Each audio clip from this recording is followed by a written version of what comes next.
¿Qué te detiene? ¿El cansancio? ¿La falta de energía? ¿La falta de tiempo? ¿La procrastinación? Tal vez te detiene eso. ¿No tener suficiente dinero? ¿Puede ser en serio? ¿O lo que realmente te detiene eres tú? Las excusas suenan mejor para la persona que se las inventa. Suenan de maravilla como justificante. Pero en el fondo no es más que mentira. Y mientras en Instagram ves personas viviendo su vida al máximo, en una mansión, con un coche deportivo, una Lambo o una Ferrari, no te pongas celoso por ellos, que los celos no ayudarán a nada, que los celos no te llevarán a ninguna parte. Lo único que te llevará a alguna parte es salir de tu zona de confort, exponerte a nuevas realidades, explorar zonas inexploradas. Es hora de tomar acción, es hora de jugar, es hora de emprender o lo que sea que quieras hacer. Pero es tiempo de tomar la ventaja del acceso a los recursos que tienes. ¿Tienes un problema en tu vida? ¿Tienes un problema en tu entorno? Ve detrás de ellos y resuélvalos. Reconoce, las excusas no son válidas. Están fabricadas por ti o por otra persona. Deshazte de ellas. Son mentiras. ¿Y cómo detener a las mentiras? Las mentiras se detienen con la verdad. Y la verdad es que tienes tiempo, tienes la habilidad, tienes el conocimiento, tienes el apoyo, tienes la fuerza de voluntad y además de la disciplina para conseguirlo. El fruto de todo lo bueno en la vida comienza con un reto. Todo lo que vale la pena cuesta. Y no va a venir a ti, y no va a ser algo que te va a caer del cielo, y no va a ser algo fácil. Porque las cosas buenas toman tiempo y son difíciles. Y si lo deseas, por supuesto tienes que ir a buscarlo. Mi momento ha llegado. Esta es mi oportunidad y la estuve esperando por mucho tiempo. No será mañana ni pasado, ni otro día, porque hoy tomaré acción. Esta es tu oportunidad, este es tu momento. Estás en el tiempo correcto y estás en el lugar correcto. No pierdas esta oportunidad. Es ahora o nunca. Mañana, mañana, mañana. Sabes que mañana no existe. Solo tenemos hoy. Son tus sueños lo que tienes. Trabaja por ellos y haz que suceda. Elimina las excusas porque tienes trabajo que hacer. Practica en esa cancha de basquetbol y practica cuanto sea necesario. Estudia sus libros de finanzas y negocios y planea tu emprendimiento. Es hora de actuar por un futuro maravilloso. Es hora de actuar. Sin excusas.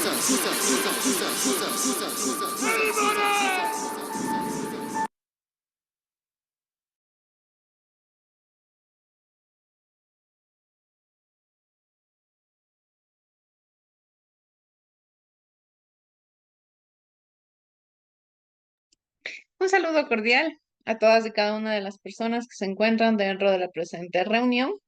He querido iniciar con este video referencial como a una motivación, referencial como a un punto en el cual nosotros nos encontramos entendiendo e identificando muchos aspectos importantes de la cotidianeidad. ¿Cómo tiene que ver, por ejemplo, con la estructura, con el aprendizaje, con el conocimiento, con la evolución de la sociedad, con la evolución de la civilización y también como parte de la estructuración importante para el avance y la prosperidad de todos y de cada uno de los referentes importantes que nosotros tenemos en la vida cotidiana? Algo que nosotros debemos identificar de acuerdo a la temática que vamos a tratar el día de hoy es que, de acuerdo al video, como nos decía, es importante que nosotros salgamos de nuestra zona de confort.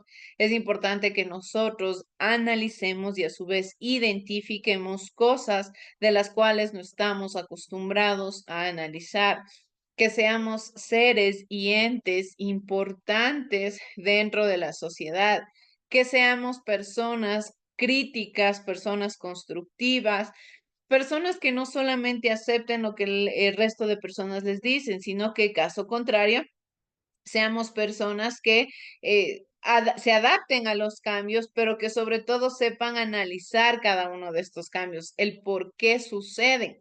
Es por ello que, iniciando con este video, he querido tomar como referencia lo que tiene que ver con la temática de la filosofía. La temática de la clase del día de hoy es que vamos a estudiar qué origina la filosofía. Pero antes de ello, nosotros debemos preguntarnos qué es la filosofía. Desde una manera generalizada, todos en algún momento nos hemos preguntado, o quizás si nos preguntan, decimos, la filosofía se refiere a un elemento de la sociedad, a un elemento de la civilización. La filosofía tiene que ver quizás con una estructura de aprendizaje, tiene que ver quizás con el análisis de la sociedad en general, tiene que ver directamente quizás con la fundamentación teórica, con el buscar la verdad, con el buscar la razón. Principalmente nosotros podemos reconocerle a la filosofía desde muchas áreas y desde muchos aspectos. Especialmente, de forma generalizada, la filosofía puede ser reconocida como el amor a la sabiduría. ¿Sí? A eso se refiere como tal la filosofía, el amor a la sabiduría. Quiere decir que mientras yo más conozco, mientras yo más aprendo, mientras yo más identifico la realidad, el contexto y los hechos y sucesos de la vida cotidiana, voy a ser una persona lógicamente más analítica, una persona más estilizada, una persona con un conocimiento mucho más avanzado. Y esto es importante que nosotros reconozcamos e identifiquemos porque lógicamente, conforme va avanzando la sociedad y conforme va avanzando el ámbito cotidiano y estructural, es importante que nosotros sepamos que ya no estamos en etapas o en épocas de la vida cotidiana en las cuales netamente debemos aceptar lo que nos dicen y ya. Caso contrario, ya estamos hablando de una sociedad y de una civilización que reconoce el avance, que está sumamente desarrollada, que está sumamente próspera, sumamente identificada al cambio sobre todo. Durante muchos aspectos de la vida cotidiana y conforme han avanzado la tecnología, conforme ha avanzado la humanidad, lógicamente se han verificado múltiples cambios importantes para el ser humano. Pero ¿qué sucedía con las primeras sociedades? Estas primeras civilizaciones en las cuales, lógicamente, nosotros conocemos que se caracterizaron. ¿Por qué? Porque siempre el más fuerte domina al más débil. El que tenía algún grado más de fortaleza en cualquier ámbito intelectual, personal, físico, siempre era el encargado de dominar al resto. ¿Qué sucedía en este caso?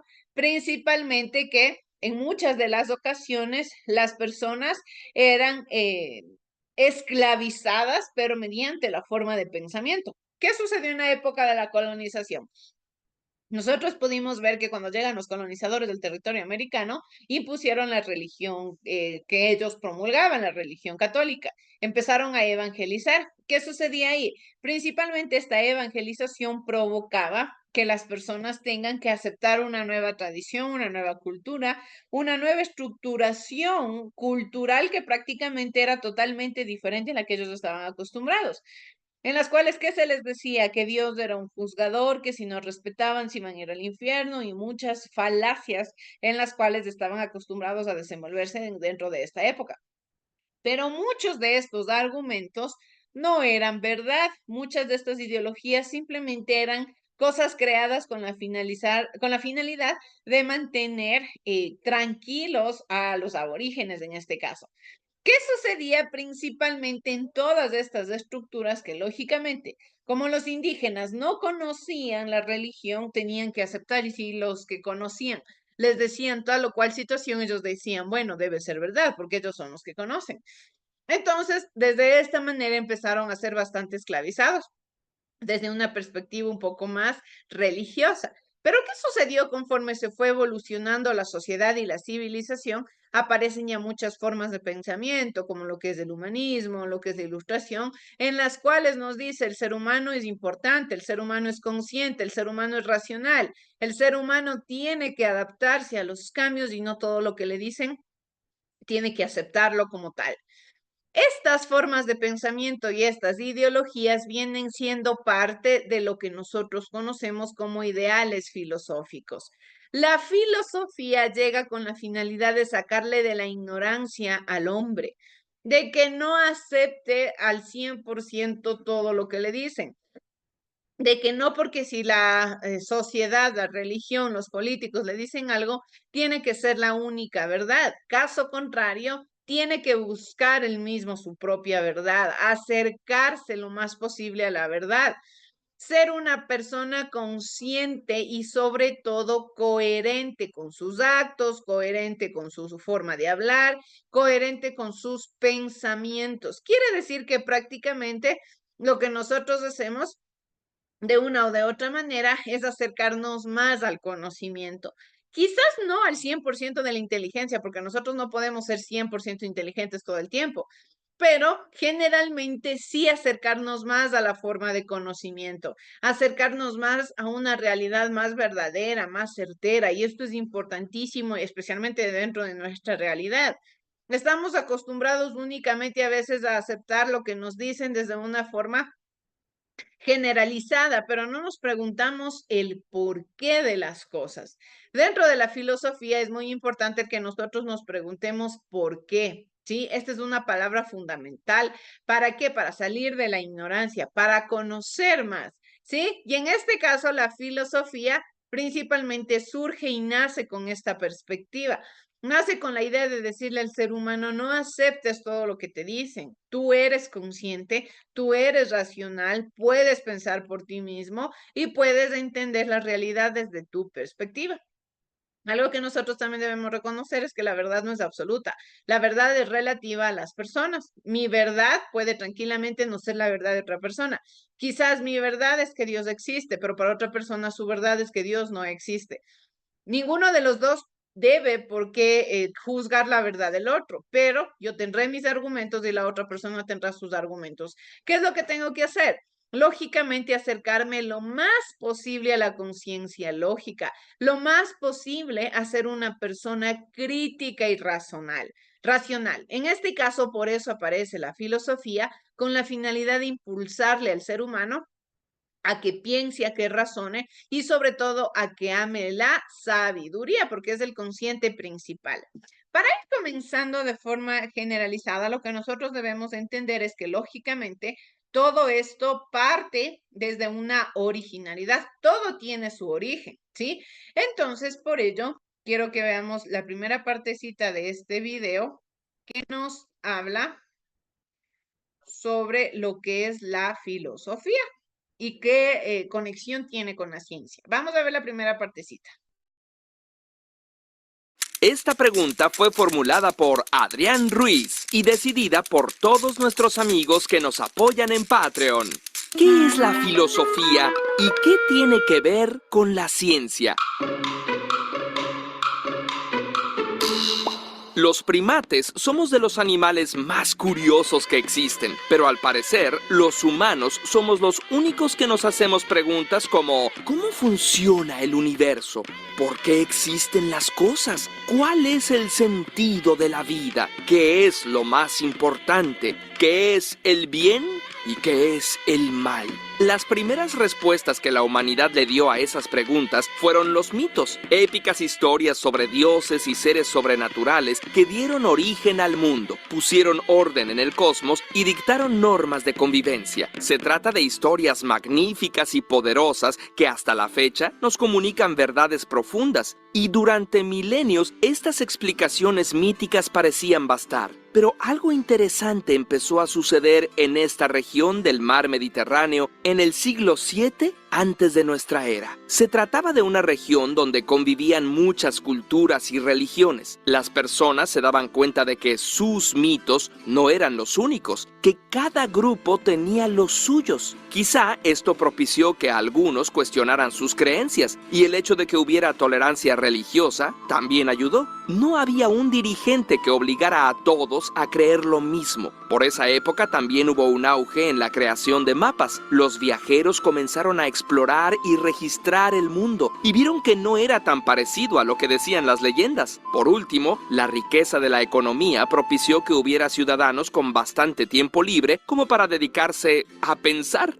Así, el pensamiento comenzó a alejarse del mito y a acercarse al logos, al razonamiento. Surgió la filosofía, el amor por la sabiduría. Se considera que el primer filósofo occidental fue Tales de Mileto, de esta ciudad de lo que hoy es Turquía, pero entonces era parte de Grecia. Buscó responder las preguntas sobre el origen del universo a partir de la observación y el razonamiento. Por ejemplo, veía cómo el agua siempre estaba en movimiento, así que pensó que era el agua la que le dio origen al universo y la que constituía el alma de los seres vivos. También hizo grandes descubrimientos matemáticos y astronómicos.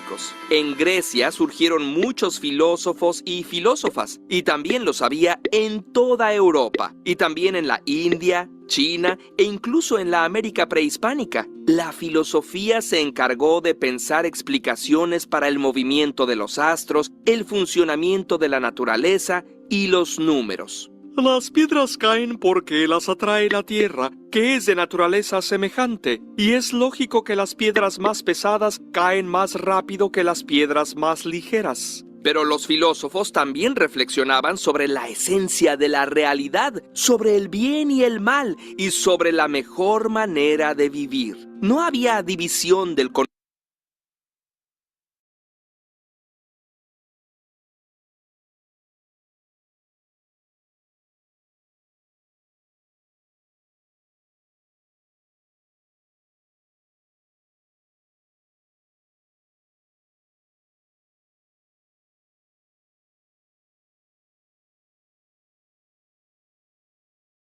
Bien,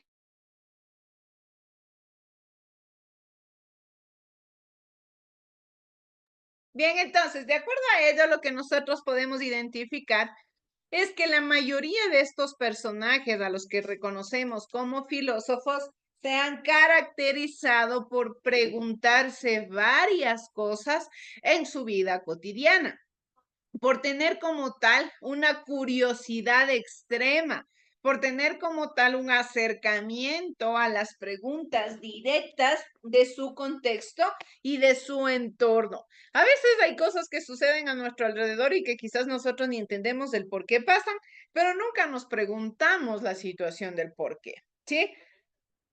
En este sentido nos dice que por una parte, la filosofía es considerada como un proceso cultural que comenzó en antigua Grecia. Por otra, la filosofía como necesidad intelectual tiene su origen en tres aspectos importantes. Quiere decir que una cosa es reconocerle a la filosofía como parte de la realidad, como parte de nuestro contexto, como parte de nuestra estructura, pero por otro lado es muy también complicado y difícil entenderle a la filosofía como un conocimiento intelectual. Quiere decir ya como algo propio, algo mío. Yo puedo saber que existe en la matemática, ya eso es algo consciente. Yo sé que en la malla curricular yo estudio matemática, pero quizás dentro de la matemática hay temáticas que me llaman bastante la atención y yo las investigo por mi lado. A eso se refiere como tal la filosofía intelectual, que depende mucho también de la forma que nosotros le damos, de la importancia que nosotros le damos en nuestra vida cotidiana, en nuestro contexto y en la estructura a la cual nosotros estamos acostumbrados a vivir. En este caso nos dice que la filosofía principalmente se estructura en tres elementos importantes, que son el asombro, la duda y las situaciones que nos ponen al límite. ¿Cómo nace o cómo se origina en este caso la filosofía? Nos dice que en este caso, hablando del asombro, tanto para Platón como para Aristóteles, no hay que filosofar sin asombro.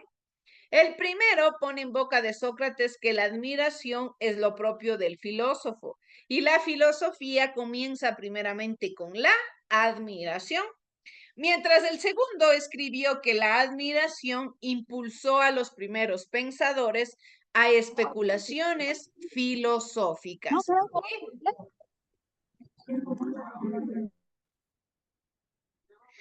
Vamos a tener cuidado con nuestros micrófonos, por favor, chicos. Bien, en este sentido, entonces nos dice que admiración se ha de entender en este caso como una actitud de asombro y extrañeza ante la existencia. Si algo a mí me llama la atención, lógicamente, ¿Qué identifico yo o qué reconozco? Pues que de una o de otra manera, si algo me asombra, me llama la atención. Y si me llama la atención, yo voy a querer investigar mucho más. Yo voy a querer conocer mucho más de ello. Yo voy a querer saber porque me asombró. Si yo sé como yo probé la comida de alguien, ¿ya? Y cocinó riquísimo, hizo una receta deliciosa. Me asombró tanto que yo le voy a decir, ¿cómo preparaste esa receta? ¿Qué le voy a decir? Le voy a pedir que me enseñe, que me instruya cómo lo hizo. ¿A qué me acerca eso? Pues lógicamente a reconocer de una o de otra manera que prácticamente el asombro me incentiva el conocimiento. El asombro me sirve para yo poder acercarme como tal a la realidad, para yo poder acercarme a la verdad. Mientras más investigo, mientras más reconozco, más verdad tengo yo sobre el entendimiento de la realidad. Entonces, nos dice que para el ámbito filosófico todo parte desde la admiración. También así nosotros tenemos que una parte importante de la filosofía es la duda. Del asombro necesariamente surge la duda. Lógicamente, lo que yo les decía, yo probé una comida, me gustó demasiado y yo quiero saber cómo se prepara esa comida. Cuando yo quiero saber cómo se prepara, ¿qué me surge? Me surge la duda. Me surge la duda de cómo se preparó como tal ese platillo. ¿Y qué quiero hacer? Investigar. De modo que el asombro no lleva sino el despertar de un deseo por conocer, pero no conocer de una manera superficial. No es como si una persona me dijera, para preparar este platillo le pones sal, condimentos y lo metes al horno, ¿ya? No, sino que quiero conocer a fondo cómo lo hizo, cuánto tiempo en el horno, qué porciones en específico, qué condimentos en específico, referencialmente a qué, a las estructuras que tiene el conocimiento. En este caso nos dice que basado en el cuestionamiento dirigido a encontrar todas las respuestas posibles y las más profundas. En este caso, si un filósofo puede enseñar a dudar, es René de Descartes, quien plantea la duda como un método filosófico. Nos dice, si se puede dudar, se puede pensar, y si se puede pensar es porque se existe. Quiere decir que prácticamente si yo estoy dudando, pensando, analizando qué es lo que pasa dentro de mí, directamente estoy acercándome a la realidad. Estoy vivo. Si yo pienso, yo tengo dudas, yo tengo conocimientos, ¿qué sucede? Prácticamente estoy teniendo una realidad de que sé que estoy vivo porque entiendo mi realidad. Quiero conocer más a fondo.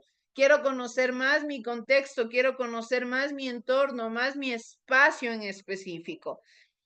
Algo que también nos dice, que es muy importante, nos dice, quien no duda no se ve impulsado a buscar la respuesta. En este caso, la más radical de todas las preguntas filosóficas es el ¿por qué? ¿Sí? En esencial, cuando se refiere al sentido de la vida. Todo lo que yo les mencionaba al inicio, es importantísimo que nosotros hablemos del por qué de las cosas. Cuando yo verifico el por qué, sé que prácticamente voy a encontrar respuestas. Si yo verifico el porqué de las cosas, prácticamente voy a saber las respuestas en específico. Como les digo, quizás la verdad absoluta no la voy a poder encontrar en su totalidad, porque la verdad es relativa. Y esto es importante que también nosotros identifiquemos. La verdad depende de cada persona, la verdad depende de cada contexto. La verdad no es en su totalidad única, sino que a su vez es absoluta, es relativa, perdón.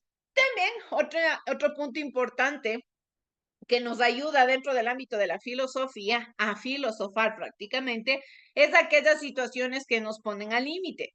En este caso son aquellas situaciones permanentes en la vida que no varían y que en este caso definen nuestra existencia. Por ejemplo, la angustia ante la muerte, el sufrimiento, la enfermedad, la lucha por la libertad, la injusticia, el odio. En este caso nos dice que son todas y cada uno de los elementos que forman parte del ámbito filosófico. Son elementos relevantes que caracterizan la realidad y un contexto importante para qué, para yo poder acercarme a la verdad, ¿sí? Para yo poder encontrar una razón de la situación, de la vida en general, de la cotidianeidad. De modo que, contrario a la opinión común, la filosofía es una reflexión sobre la vida y para la vida, una teorización sobre los principios de cuánto anhelamos conocer y que para nada es ajeno a nuestra existencia concreta y cotidiana. ¿A qué se refiere entonces en específico? Pues que directamente todos y cada uno de estos elementos de la realidad, como son el asombro, la duda y las situaciones de límite, me permiten a mí que acercarme a entender mi contexto, acercarme a entender mi espacio geográfico, mi realidad, las situaciones que me rodean, todo lo que está englobado en mi entorno. Es importante, chicos, esto es sumamente importante que nosotros desarrollemos a lo que se refiere como tal la importancia característica de estos elementos, ¿sí? Yo tengo que ser una persona consciente, tengo que ser una persona racional, tengo que ser una persona que sepa tomar decisiones. Recordemos que la filosofía se caracteriza también en muchos de los elementos. ¿Por qué? Por tener argumentos. Los argumentos son ideas, ¿sí? La suma de argumentos me ayudan a llegar a conclusiones, la suma de premisas me ayudan a llegar a conclusiones. Es decir, yo tengo la premisa A más la premisa B y me ayuda a tomar una decisión. En este caso, yo digo, si mañana tengo un examen, sé que tengo que estudiar para mi examen. En este caso, si estudio para el examen, me irá bien en el mismo. Son premisas que me ayudan a llegar a conclusiones verdaderas, a conclusiones lógicas. Recordemos que la filosofía lo que busca es ayudarnos a ser personas más lógicas y conscientes. En este caso, también nosotros debemos identificar que existen cierto tipo de definiciones de filosofías. En este caso, tenemos que, entendiendo a su etimología, la filosofía proviene del griego filo, que significa amor, y sofía, sabiduría, lo que les mencionaba, amor a la sabiduría. En este caso, el filósofo es pues el amante de la sabiduría, el amante del conocimiento. Esta definición se refiere en primer lugar a una actitud. Todos los humanos pueden ser filósofos porque desean saber, conocer, pero no todos llegan a serlo, porque en este caso no todos se dedican a buscar la verdad de las cosas, más allá de lo aparente. Esto es importante, chicos. No todos se dedican a buscar la verdad más allá de lo aparente. ¿Qué quiere decir? Que yo no me tengo que quedar con lo que me dicen 100%. Tengo que buscar algo más allá. Tengo que saber identificar cosas más a fondo. Yo no puedo aceptar el 100% de todo lo que me rodea. ¿Qué es lo que tengo que hacer? Saber identificar también verdades más a fondo. Si a mí, por ejemplo, hablando desde la época de la colonización, si los indígenas se hubiesen quedado únicamente con lo que les dijeron, ¿qué sucedía? Hubiésemos seguido oprimidos. Pero ¿qué sucedió en algún momento? Pues llega la idea, llega la teoría directamente de qué? De que no todo lo que los colonizadores impusieron mediante la religión es verdad, sino que llega este famoso personaje, Martín Lutero, quien dice, no, la idea de la religión es otra, Dios es otra cosa de lo que les están imponiendo. Les saca de la ignorancia, sí promueven otras características. ¿Y esto qué es? Directamente un elemento importante para la evolución del pensamiento. La evolución y la emancipación del conocimiento es fundamental y clave para el avance de las sociedades y para el avance de las civilizaciones. Mientras nosotros conozcamos, y esto viene desde el ámbito personal, si yo quiero conocer, yo tengo que investigar, y si investigo, lógicamente voy a salir de la ignorancia. En este caso dice que según Aristóteles, la filosofía es la ciencia de las primeras causas y los primeros principios. Para Séneca nos dice que la filosofía es la ley del bien y del honesto vivir, y que él ha dicho que la regla de la vida le ha restituido su verdadero nombre. Por otro lado, para Jacques Maritain nos dice que la filosofía es el conocimiento científico mediante la luz natural de la razón. Considera las primeras causas o las primeras razones elevadas de las cosas. La definición que Hegel le da es que la filosofía es la ciencia de lo absoluto. Una característica entonces que la filosofía busca darnos a entender que de una o de otra manera debemos ser seres razonables, seres lógicos y seres que identifiquen sus contextos y sus realidades, ¿sí? En este sentido, nosotros nos dice, ¿cuál es la diferencia que existe entre las ciencias particulares y la filosofía? Las ciencias particulares se caracterizan por hablar de situaciones en concreto, nos da conceptualizaciones lógicamente estrictas, es decir, 1 más 1, ¿cuál es la respuesta? 2. No tenemos por qué investigar nada más porque sabemos que esa es la respuesta lógica. Y es una respuesta teóricamente hablando. Y para saber que 1 más 1 es 2, aprendo a sumar. Es decir, voy a la práctica. Eso es lo que sucede en las ciencias cotidianas. ¿Qué sucede en lo que es en la filosofía? La filosofía se encarga de buscar la realidad de las cosas. Busca la causa primera y también la causa última. ¿Cuál es el objeto de la filosofía? El razonamiento. Esa es la clave que tiene como tal, de forma principal, la filosofía, el razonamiento y el entendimiento del contexto, de la realidad y del espacio lógico, ¿sí? Para ir terminando ya con nuestra clase, vamos a terminar de ver la siguiente partecita del video para concluir con las ideologías.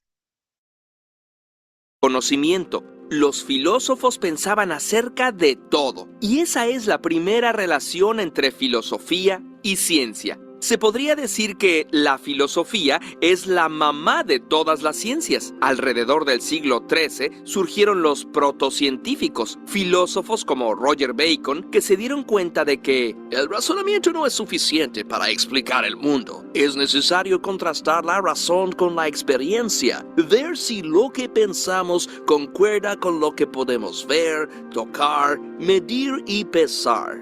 A esta corriente filosófica se le llamó empirismo y es la que llevó a Galileo Galilei a hacer experimentos para ver si lo que pensaban los antiguos filósofos era cierto.